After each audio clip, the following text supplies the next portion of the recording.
Hi everyone! So today I'm going to show you how to make these really cute beanies. You can use these for Christmas chocolates, or you can put bits of fruit in them, or you could even have them for a little teddy bear's hat, or once you've mastered them you could make them a bit bigger for a child and even for yourself. So they're really super easy to make and just look really fun. I've used some pre-bought pom-poms for the top. You can make pom-poms, but to be completely honest, I had a little bit of a disaster with making my pom-poms originally. So I'll talk a bit more about that as we go along. But today we're going to focus on these little cuties. And if you're a complete beginner, have no fear, you will be able to do this because this is really, really simple. I've made a really easy pattern here so that it takes out all the difficult steps, and it's a good way to practice your crochet skills as well. So I'm going to go really slowly. If you're not new to crochet and you're a little bit quicker, feel free to sort of fast forward a little bit as we go along. But if you also want to slow it down, just go into your settings, slow down the tutorial, and obviously you can just replay as many times as you need to if necessary. So to make these, we are using, I've got Stylecraft Special Double Knit, but you can use anything that you would like, any colour. So I'm just pausing because I had a funny message come up. Stylecraft Special, obviously I've got a lovely red, which is beautiful for Christmas. And we are going to use a 4mm crochet hook. We need a pair of scissors, and I've got a rather bent darning needle here, and some all-important stitch markers. Okay, so the first thing we'll do is to make a slip knot. So the way you do this, there are many different ways of making a slip knot, but I like to do it this way because once you start making more and more projects, you'll probably end up doing a magic circle, and this is halfway to the beginning of a magic circle, so I've just got into the habit of doing it this way. So all you need to do is use your 2 fingers and drape your yarn over your fingers like so, and hold it with your thumb. Then take the yarn and wrap it around, and you're going to form a cross. So you go across the yarn like that, and then slowly turn your fingers over. Grab your hook, and you need to go under that first piece of yarn, and you grab hold of the second, and you slowly pull it through, and as you're pulling, turn the crochet hook towards you and up. Now you can let go with your other hand and just grab the 2 pieces of yarn and pull gently, and you can see the knot forming. Now I usually just get the longer piece and just pull that until I'm happy with the slip knot. And there you have it. That's the first thing you need to do, your slip knot. Let's do that again.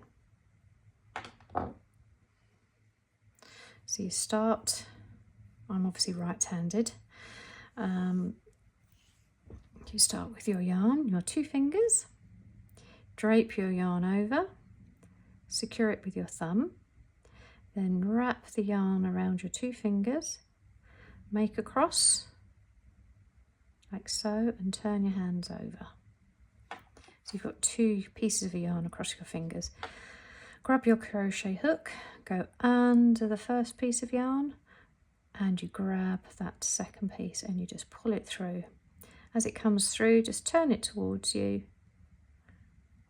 and lift it up. And at that point you can just take your fingers out and then start to pull, and you can see the knot forming.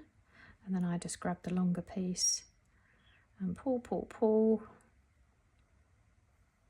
until you've got that slip knot. So that's the first part. The next thing we want to do is to make 23 chains.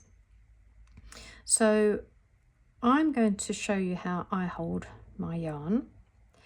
You can hold your yarn in all different ways, and whatever works for you, just go with it. You'll probably change if you're a complete beginner as you go along, but it doesn't really matter. There's just some techniques of holding the yarn that it makes it quicker to work along, but speed is not always the essence. You just want to get the technique right first. So what I tend to do is use my little finger, and I wrap that yarn around my little finger, and then I get this finger and I just hook it underneath. Now, if you're new, that might feel a little bit cumbersome, but you soon get used to it. I'll show you that again. So I take my little finger and I hook the yarn. So that's the longer piece. So let's divide that. So you hook the yarn over your finger like that, and then you get your top finger and you just place it underneath, and then grab the bottom tail. So you're holding it like that. But whatever works for you, just play around with it until you're happy. And then, as I say, we're going to do 23 chains.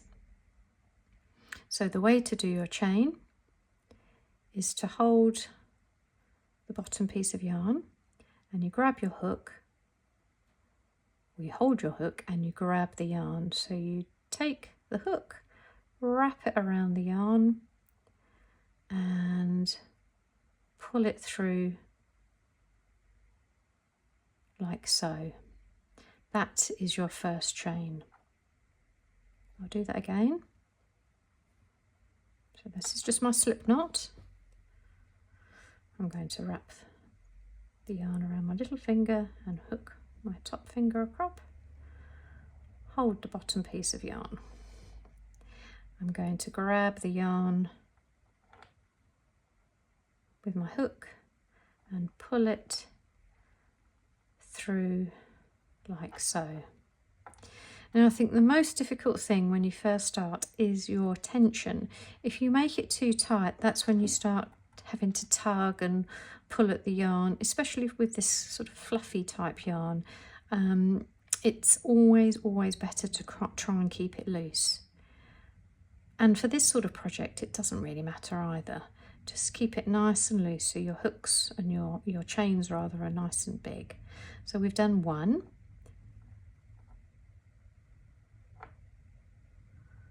That's number 2.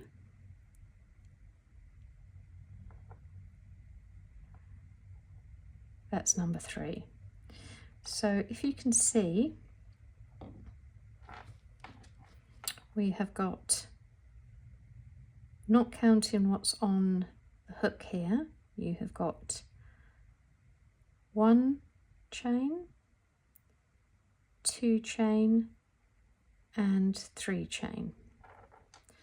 So what you could do is take your stitch marker and just go back through that first chain, just so that you know which is the first one. It might seem obvious to some people, but I always struggle with what's the first chain, what's the last chain when you're turning and going backwards and forwards. So use your stitch markers. I've got this lovely little set. Love it. All the colours. I was going to say I keep the colours in the right section, but there's some rogue ones there. So that's 3. So we're going to do 4, 5, 6, and then I tend to just move my fingers up. 7, 8, 9.